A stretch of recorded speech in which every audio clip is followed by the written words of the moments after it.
welcome back to the channel. Getting a little bit more comfortable with filming for you guys. So again, this is going to be my series, Not Your Typical Nurse. Today I'll be going over an RN because of course that's what I'm gonna be. I skipped LPN and I did that for a reason because my mom's an LPN and I'm gonna see if I can get her to help me film a video for you guys. Because I'm like, what better way to learn about an LPN than from an LPN who's been working for well over a decade now. So hopefully I can get her to do that for next week's video. If not, I don't mind. I'm doing a video just like I'm doing now. But I think it'd be really nice if I can get her to do a video.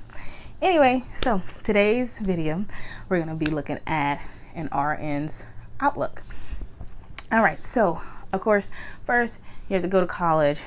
You usually have to do like about a semester or two of prerequisites, depending on if you are going into nursing straight from high school and that is like your career plan, or if like me, you decided to do something else first and then you kind of gradually found nursing.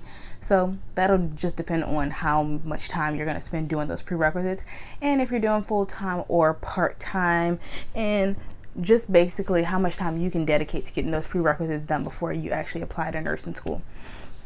So those prerequisites that we're talking about. So you're going to be doing like things like biology, you're going to be doing chemistry, you're going to be, maybe you have to do organic chemistry, definitely going to have to take A&P 1 and 2.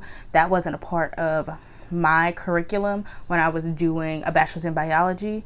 So I had to add those two on, and it took me 2 more semesters to finish that out.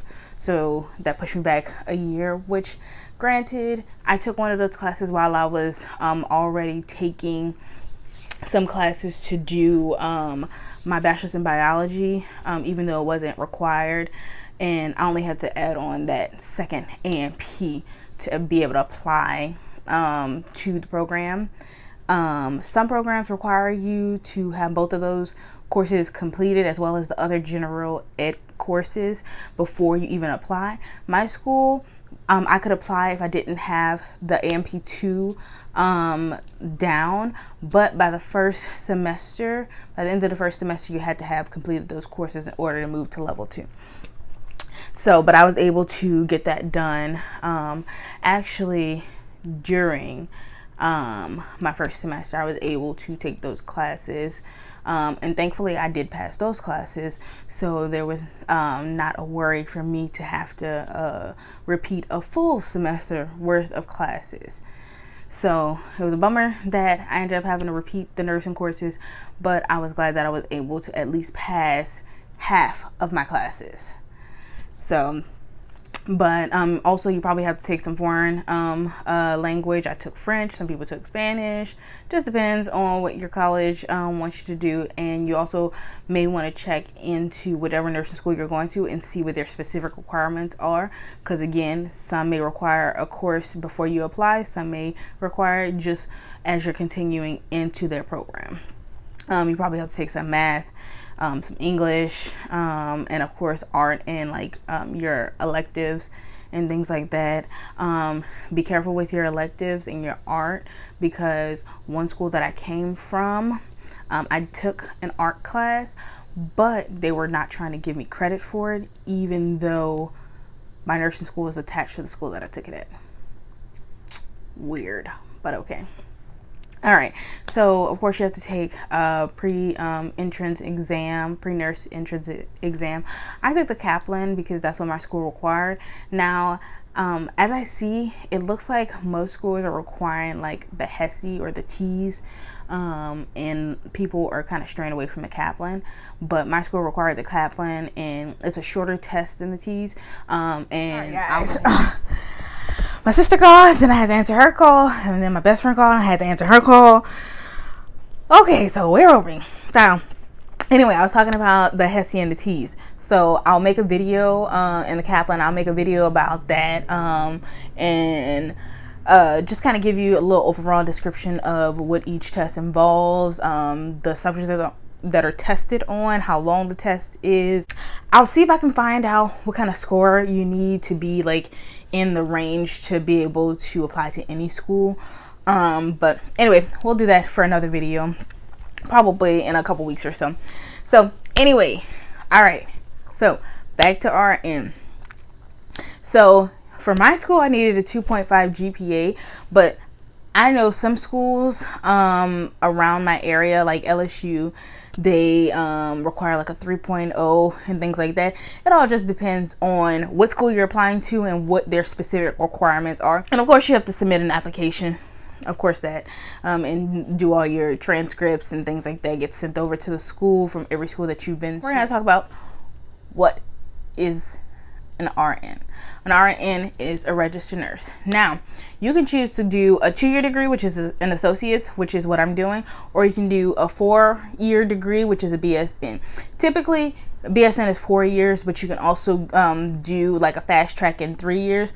And usually those are designated for people who have already gotten a bachelor's degree in some other field other than a science major. And so they'll do a fast track 3-year BSN. Some private schools offer a 3-year BSN just for any student. But what I found is mostly the 3-year BSN is dedicated for those who already have a bachelor's degree in some other field. So a 2-year associate's degree will allow you to do the same things as a BSN. Now, some jobs offer you a little bit more for getting a bachelor's rather than an associate's, but I just went the 2-year route because it will put me where I want to be faster rather than having to go through another whole 4 years to get to where I want to be. Plus, I can do my 2-year associate and then do a year online to get my bachelor's degree, which I think is more beneficial because any specialty that I want to go into, I might need a bachelor's degree, because I know I've heard from several people that they're going back to get their bachelor's degree because of their job, and jobs are kind of excluding certain nurses who do not have a bachelor's degree from certain fields and things like that. I'm not sure how true that is for each hospital in each state, but that's what I've heard, and I'm like, it doesn't hurt to get a bachelor's degree. More money, more experience, and better job opportunities. So again, for my 2 years associate, I'll do the 2 years and I'll start working after that. And then I'll just do the 1-year BSN online. And I think it's better for me, that route is better for me, because if I were to do the 4-year or 3-year BSN, I would still need experience before I could go into like neonatal or cardiac or whatever else nurse I want to be besides med-surg. Med-surg is like the common area that people go into, and that area is where you get the most experience of being a nurse, and you actually use all of the skills that you're taught. In certain specialties, you won't use certain skills that you were taught in school. So I've heard from a lot of people again that it is better to go into med-surg at least for like a year, so that you can start practicing those skills and become a better nurse before you go into certain specialties that won't use at least like a few things that you were taught. Or some specialties, they don't even use half of what you're taught, and you're basically adapting to what that specialty requires of you, rather than just being an RN in a med-surg unit where you're going to see a wide range of things. So I'm like, if I'm already going to need experience, I might as well do my experience while I'm doing my BSN. That way, once I graduate, I have experience. I've graduated my BSN and I have experience. So I feel like that was the better option for me. But if you're just starting out and you're really young going into your prerequisites to get into nursing school, BSN might be a way for you to just go straight through. It might be a better option for you. Just gotta weigh it. So what do RNs do? Well, and if you see me looking over here, I'm looking at my computer because I got a few notes and things like that. I looked at a website and I kind of jotted down everything that they said, and I'm just going to be putting in my own experiences with everything. And of course, I'll leave the website link below so that you'll be able to go and look at where I got my resources from. So what do? They provide and they coordinate patient care. They educate patients and the public about health conditions. They provide emotional support to the family and the patients. Now, you are your patient's advocate as an RN. You need to make sure that your patient is well aware of what's happening, what are the benefits and the risks, and you are there to provide emotional support. Now, being said that, you're not in a position to give your opinion. You're just making sure that your patient is well educated on whatever they have in order to make an educated decision. Yes, I want surgery. No, I don't want surgery. Yes, I want this treatment. No, I don't want this treatment. Just different things like that. We're not allowed to give our opinions because that would be us coercing them into a decision or making the decision for them. And that is not our scope of practice. So we also, as nurses, take into effect the whole patient. So maybe like a doctor would be like, oh, Mr. Jones has a broken foot. Let's see what we can do about that broken foot. We as nurses are like, we're taking care of Mr. Jones, who happens to have a broken foot. So we're taking into effect that person's home life, like their daily living activities, and if they can still do those with that broken foot once we discharge them. We're also caring for the broken foot, but we are caring for that patient as a whole. While the doctor is just taking care of that diagnosis, we are basically everything else. We're like, oh, this mom has 2 broken arms, but she's a single mom and she has a toddler and she has like a 3-month-old baby. How she's going to pick that baby up? What is she going to be able to do after we discharge her? Nurses, we see it all and we are involved in it all. We are the person or the people that patients tend to trust a little bit more because we get involved with the patient and we nurture the patient. We're there for the patient. We see the patient for 12 hours a day, and sometimes we see the patient like 3 or 4 times that week, depending on if we keep the patient while they're in the hospital or if we change patients, different things like that. So we get a lot comfortable with the patient, and we're more involved in the patient. Not to say the doctors aren't, it's just that we spend more time with the patients than the doctors may. So again, the education was 2 years associate or 4 years bachelor's. Just depends on what you want to do and what is being offered in the state you're in. Where do they work? So RNs can work in a hospital. They can also work in care facilities like long-term care facilities. They can work in rehab. They can work in clinics. They can work in nursing homes. You can do travel nursing. And actually, that's where I'm going to go. Probably get like a few years experience in the hospital and then do travel nursing, because I find out that that's really where the money is. And not that I got into nursing for the money, but it's like an added bonus when you're doing something that you love and you're getting paid really well for it. And then you get to travel and experience different cultures, different states, different cities.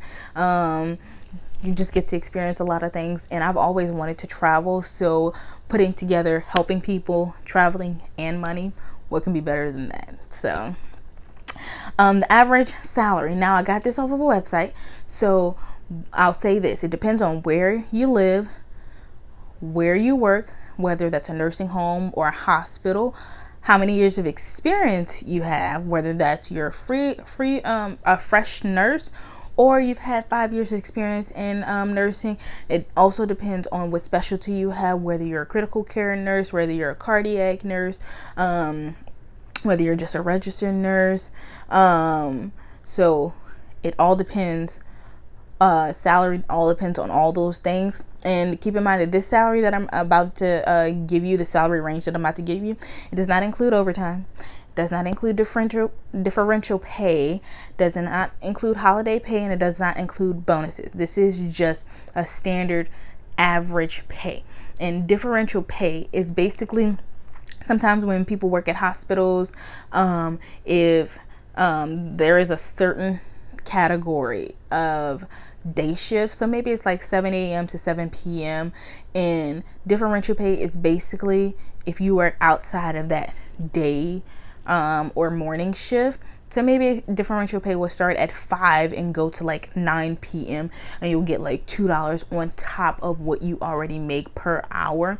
And then overnight, maybe you'll get $3 extra each hour that you're working overnight. So that's what kind of differential pay is. Again, depends on what hospital, what they offer, and things like that, your location. But the average salary is about $60,000 to about $76,000, and that's about $31 to about $40 an hour. Now, again, depends on where you work. If you have a higher living cost where you are, then of course your pay is probably going to be a little higher than those with a lower living cost. And then it also depends on what they want to offer you, the demand that they have for nurses in your area, and just different things like that. So keep in mind that this is not like a set pay. You will be making $31 an hour when you come out as a nursing grad. You may start at 22, you may start at 23, 26. It just depends. And keep in mind that each year that you do gain experience, you probably will be offered more an hour each year that you stay with your facility. Again, just depends. And I'll talk a little bit about what I've been training to do in this first semester. So this first semester, we're training basically to take vital signs and do a head-to-toe assessment. So vital signs, temperature. We're doing respirations. We're doing pulse. We're doing, sometimes we'll do the actual radio pulses. Sometimes we'll take the apical pulse for heart rate, things like that. We're doing blood pressure. Sometimes we'll do blood sugar. And we're just looking at the overall condition of the patient. For head to toe, we're basically starting from the head and working our way down, trying to check out the whole patient, the skin, maybe the eyes, the color, the size of the pupils, how they react to light, if they constrict and dilate appropriately, if you can follow different patterns, when somebody is moving something in front of your face, the range of motion of all of the muscles and the joints and things like that. So we're taking into effect a lot of stuff and going on with the body for the head to toe. And usually starting out, it'll probably take you between 15 and 30 minutes, but of course the more you do it, the faster you get. And then because we're starting, this is our first semester, they're teaching us to complete head to toe. But in nursing, chances are you won't do a complete head to toe. You'll do a more focused assessment. So if somebody comes in complaining of pain in the knee, and you see that they're talking to you, responding appropriately and things like that, you won't ask them, hey, do you know where you are? Hey, do you know who the president is? Do you know what day it is? And things like that, just to get a sense of their alertness and orientation. If they're talking to you and things like that, you'll just write that off as, yeah, they're awake, alert, and oriented ×4. And you'll kind of look at the knee first and then look at every other part of the body just to make sure everything else is good. So, but anyway, my experience with RNs, it's been pretty great so far. Everybody has been pretty welcoming, especially when we're coming into the hospital knowing that we're nursing students and knowing that they've been in our position before. So, I mean, everything that I've explained so far and things like that, I was able to research and find. Some of it has been my experience with my particular school, with the GPA, the prerequisite requirements, the Kaplan test that we had to take, and things like that. Anyway, guys, So everything that I research and things like that, of course, is dependent on where you live and what's available around you. But these were the things that I was able to find, and trying to give you guys a little bit more information about an RN. And again, you don't want to just take what I say for truth and fact. You want to do your own research. I definitely encourage you to do your own research, because if this is a field that you're really interested in, getting opinions and getting research from different places and different resources probably could help you make a better choice of if you really want to do this, if you really want to go into this field, and where you want to head to after you graduate. So hope you guys like this video. If you do, give it a thumbs up. Make sure you subscribe and make sure you hit that notification bell, so that you'll know when I post another one of these videos. Be looking out for my video on Wednesday. That'll be a surprise to me, because I haven't even decided what I'm gonna film. I have a list of things that I want to film for you guys, just haven't decided what order I'm gonna post those in. But again, be sure to stick around. Bye guys.